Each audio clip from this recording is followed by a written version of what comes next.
What if I told you that one of reggae's most powerful voices was silenced, not by the system he fought against, but by the very demons he battled within? Today, we're pulling back the curtain on Joseph Hill, the man who predicted social problems through music, built a global legacy, yet left behind an abandoned home that stands as a sad reminder of dreams unfulfilled. From meaningful lyrics to liver failure, from worldwide fame to an overgrown property in St. Catherine, this is the untold story of Joseph Hill, and if you're a music lover, you can't afford to miss this. Hit subscribe now and join us as we uncover the spirit, stark contrasts and lasting impact of reggae's forgotten prophet. The year was 1949, January 22nd, in the small town of Linstead, in St. Catherine Parish in Jamaica. A child was born who would shake the world of reggae music and speak to the hopes of a generation. Joseph Hill was born into a Catholic family, where church songs became his first music lessons. By age 6, young Joseph was already singing in church, his voice carrying tunes that would one day become powerful songs. What made Joseph special from a young age was his creativity. At just 8 years old, while other kids played with toys, he was making his own musical instruments. This showed the same creative spirit that would guide his music throughout his life. The spiritual journey that would shape both his beliefs and music was still ahead. As a young man, Joseph left home and discovered Rastafarianism. This spiritual awakening became the foundation of his worldview, shaping not just his personal life but the messages in his music. The deep spiritual beliefs of Rastafarianism spoke to Hill, giving him a way to understand the world and make music that spoke truth to those in power. Joseph's music career began in the late 1960s as a drummer with Studio One's Soul Defenders. He was a versatile artist. He worked as a DJ and backup singer too, building skills in many areas of music. In the early 1970s, Hill released his first solo songs, Behold the Land and Take Me Girl, his first steps as a recording artist. Before finding his true musical home, Joseph played with two groups, C35 Incorporated and Stepping Stone. Both groups included Glenn Washington, who later became famous in reggae on his own. These early partnerships helped Hill develop his style and vision, preparing him for the big step he would take in 1976. That year was a turning point when Joseph Hill formed Culture, first known as the African Disciples. The group featured his cousin Albert Walker and Kenneth Days as backup singers, creating a trio whose harmonies would soon be known worldwide. They worked with famous producer Joe Gibbs and sound engineer Errol Thompson, known together as the Mighty Two, who helped launch their career to new heights. While Culture's first song this time introduced them to the reggae world, it was their groundbreaking track 2/7's Clash that made them famous. The song was like a prediction, a Rastafarian vision warning of coming disaster that deeply affected listeners. It was released in 1977 during a time of political trouble and violence in Jamaica, making its message seem almost prophetic. 2/7's Clash became the title track of Culture's first album, which was both critically praised and commercially successful. The album's honest look at racial inequality, money problems and spiritual strength spoke to people not only in Jamaica, but surprisingly found fans in the United Kingdom's punk rock scene. The raw energy and genuine messages of Culture's music crossed genre lines, speaking to anyone who felt pushed aside or was looking for deeper truth. Building on their successful start, Culture quickly released their second album, Baldhead Bridge, in 1978 under Joe Gibbs' label. That same year they moved to Sonia Pottinger's High Note label, where they showed amazing productivity, quickly recording 3 important albums, Harder Than the Rest, Come Below and International Herb. 1978 was especially important for Culture as they performed at the famous One Love Peace concert, an event aimed at bringing together Jamaica's politically divided communities.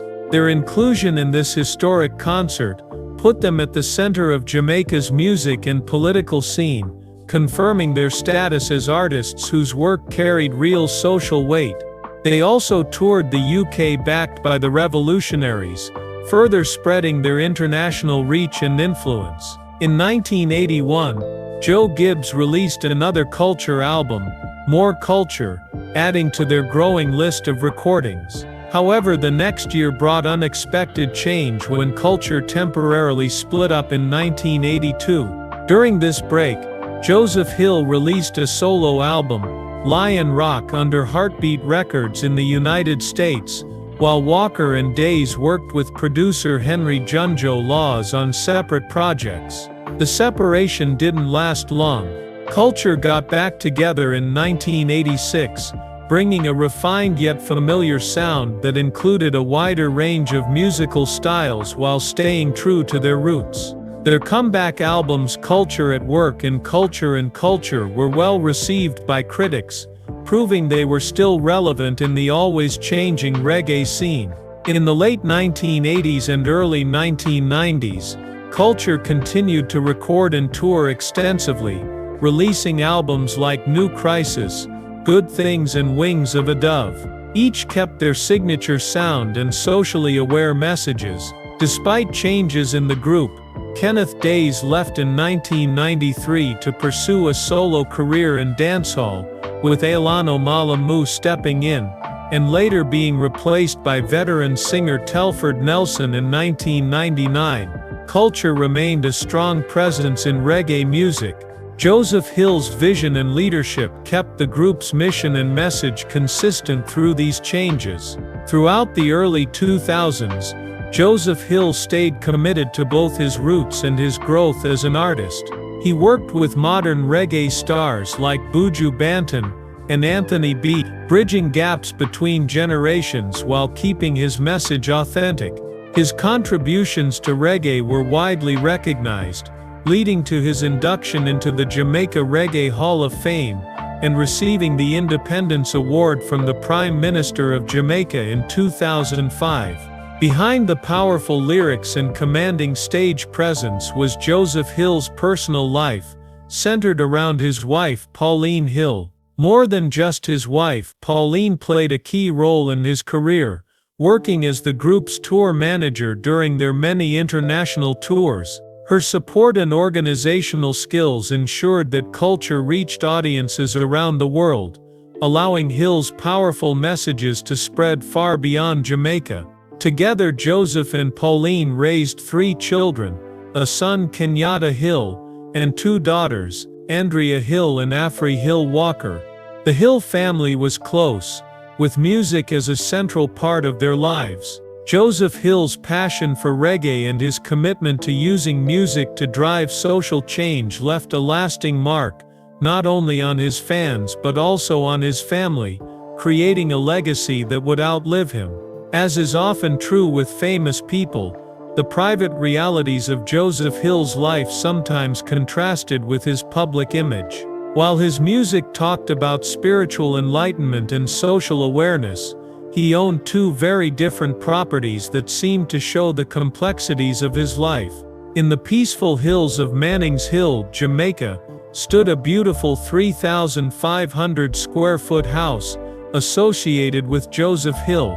Whether he owned or rented this property isn't clear, but one thing is certain: this home was his retreat, a place where he could escape from his busy career and rest between tours.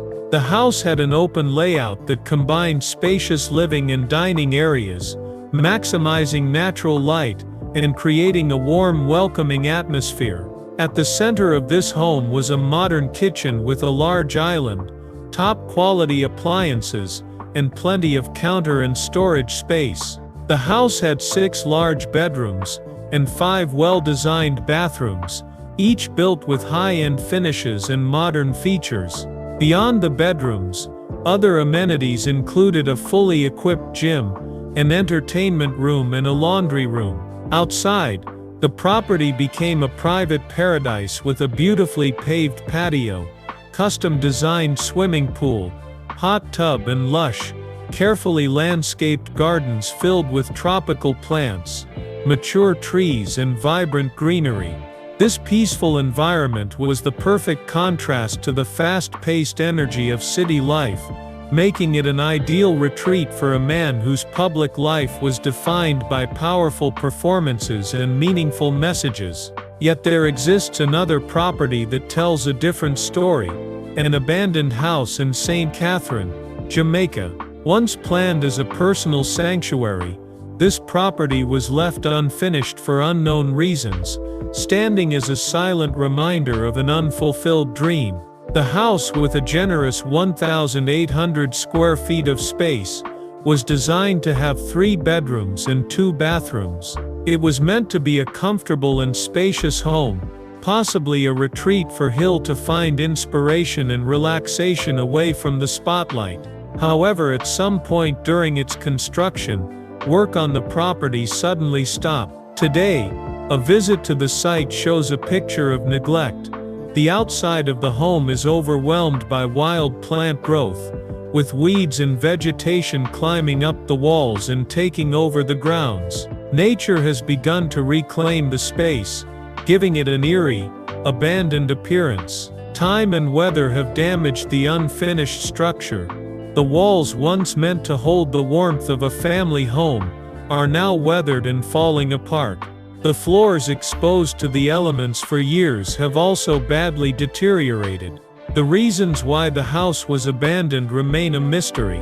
Was it money problems, legal issues, or simply a change in priorities that led to its abandonment?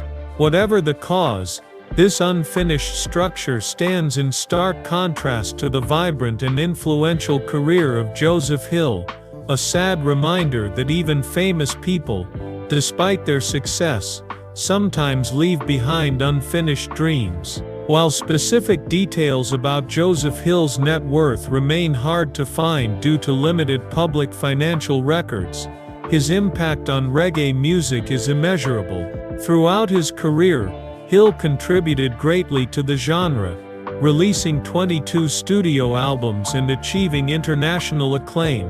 Despite his extensive work and influence, specific details about his personal wealth remain unknown, a common situation for many reggae artists of his time, who often did not make substantial money as the genre did not always yield significant commercial profits. Beyond his musical achievements, Joseph Hill's influence extended to various charitable efforts, aimed at improving the lives of others. One notable example of his indirect charitable contributions was through the South Bend Reggae and World Music Festival, an event that culture helped make famous. This festival played a crucial role in raising funds for the Pangani Foundation, a non-profit organization working in Malawi that focuses on improving education and healthcare services. Through the festival's efforts, significant funds have been directed toward improving bathroom facilities in primary schools,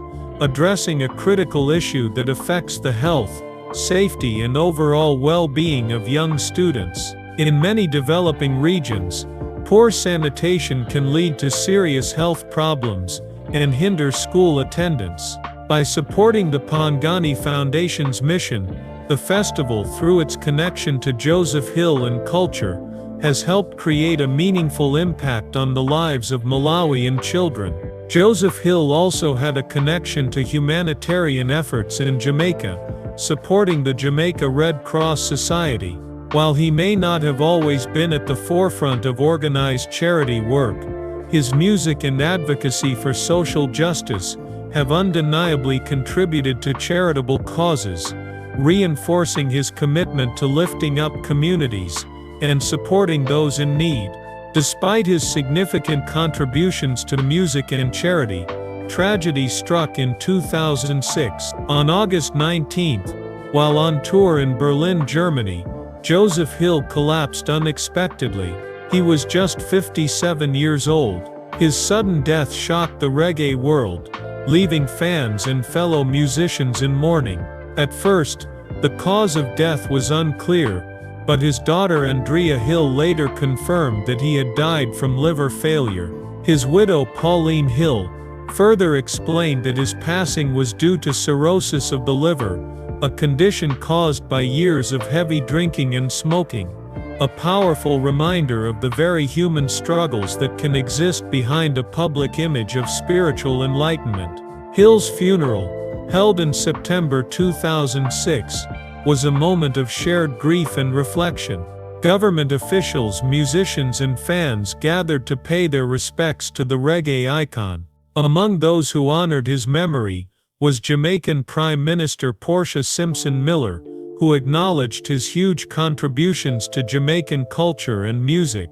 Despite the heartbreaking loss, the legacy of Joseph Hill did not end with his passing. His son Kenyata Hill stepped forward to continue his father's work, taking over as the lead singer of culture. Kenyata honored his father's memory by performing his timeless songs and keeping his message alive.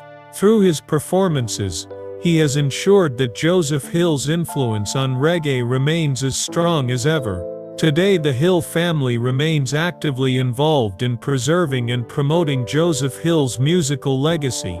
His songs continue to resonate with audiences worldwide, and his impact on reggae music endures. The prophetic voice that once warned of societal collapse through 2/7's clash now speaks to new generations through recordings that have stood the test of time, and through the continuing performances of culture led by Kenyata Hill.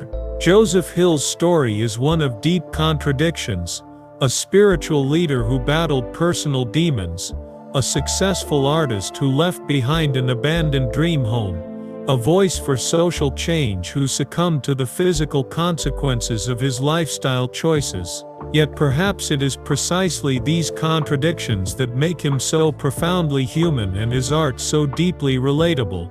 His legacy reminds us that even our greatest cultural icons face struggles, make mistakes, and leave behind unfinished business. When we look at Joseph Hill's life, we need to also consider what made him such a powerful voice in reggae music. His deep understanding of Rastafarian teachings gave his lyrics a spiritual weight that many other artists lacked. He wasn't just singing about love or everyday life. He was sharing visions, warnings and calls for social justice that came from a place of genuine spiritual conviction. His voice itself was distinctive, with a raw emotional quality that could move from gentle to forceful in an instant. This vocal range allowed him to express both the pain of oppression and the hope for redemption that are central themes in his music. Hill's stage presence was equally powerful. Those who saw him perform live often speak of his energy and the way he seemed to channel something greater than himself when on stage. He didn't just sing his songs, he lived them, embodying the messages he sought to share with his audience. This authenticity is part of what made culture's music resonate so deeply with people from all walks of life, even those who didn't fully understand the Rastafarian references or Jamaican cultural context. Culture's music was also notable for its strong musical foundation.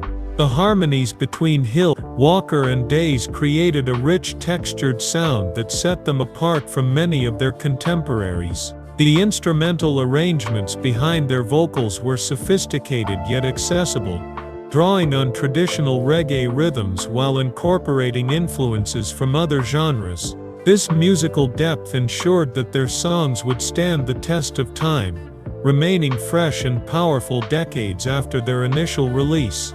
During his lifetime, Joseph Hill was not just a performer, but also a teacher. In interviews and through his lyrics, he sought to educate listeners about Rastafarian beliefs, African heritage, and the importance of standing up against injustice. He saw his music as a vehicle for spreading knowledge and consciousness, not just entertainment. This educational aspect of his work has ensured that his influence extends beyond the music itself, shaping the thinking and values of generations of listeners. Hill's influence on younger artists cannot be overstated. Many contemporary reggae musicians cite him as a major influence, not just for his musical style, but for his commitment to using music as a force for positive change. He showed that commercial success and artistic integrity could coexist, that one could make powerful political statements through music without sacrificing its appeal.